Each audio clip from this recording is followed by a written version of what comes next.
Hey, what's going on, guys? Today I'm going to talk about the argument between rice and meat. These are acronyms for different types of treatment for injuries. Um, my audience is young athletes and their parents.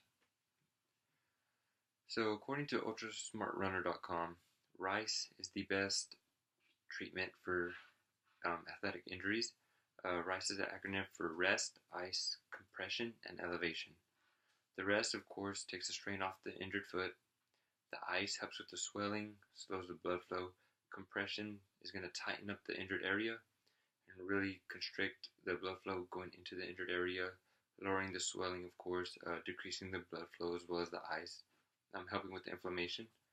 And the elevation, which is typically lifted above the heart, is basically going to bring that blood flow down back into the heart, taking it away from the injured area. The goal of rice is to decrease pain and lower the inflammation. But according to another website, rxsportsrecovery.com, this may not be the best or fastest type of recovery. The goal of inflammation is to actually heal the injured area. So inflammation is influenced by the immune system to protect the site from further injury. The inflammation also helps to regrow the damaged tissues and encourage healing. So overall, inflammation being slowed may not be the actual best idea. So when it comes to the acronym MEAT, which is provided by rxsportsrecovery.com, their defense, or the acronym, will stand for movement, exercise, analgesics, and treatment. So for the movement is going to increase the blood flow, which is going to help us be able to move the blood through the injured area. We want to increase circulation because as blood increases and keeps going, we get rid of waste and bring in better nutrients for the injured area. Exercise. Now, it's not saying do what you were doing before when you got injured. It's doing what you can in a tolerable way. So if the pain is too unbearable, then to stop. So you're doing what you can. Again, trying to keep that movement going, exercise, strengthen the muscles and tendons around the injured area.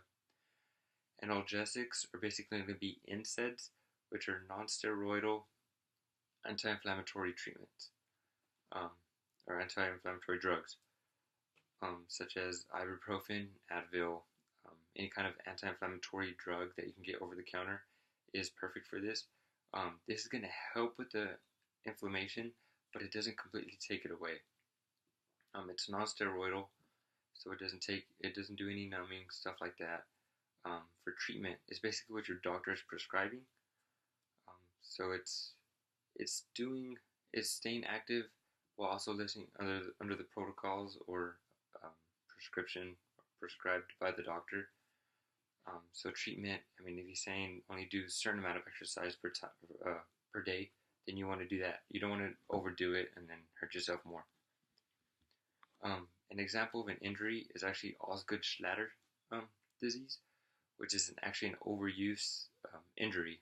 And me as a personal trainer, I've actually had one of my athletes go through this.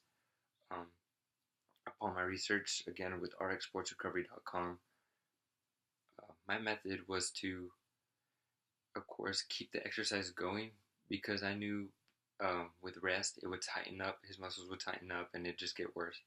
So we kept moving, kept working. Of course, we lowered the loads, kept stretching.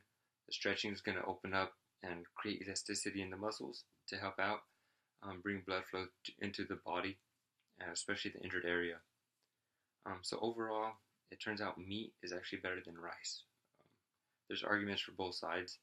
If I were to recommend one, it would definitely be meat because it sounds like the blood circulation and having the inflammatory response present actually helps out. Thank you.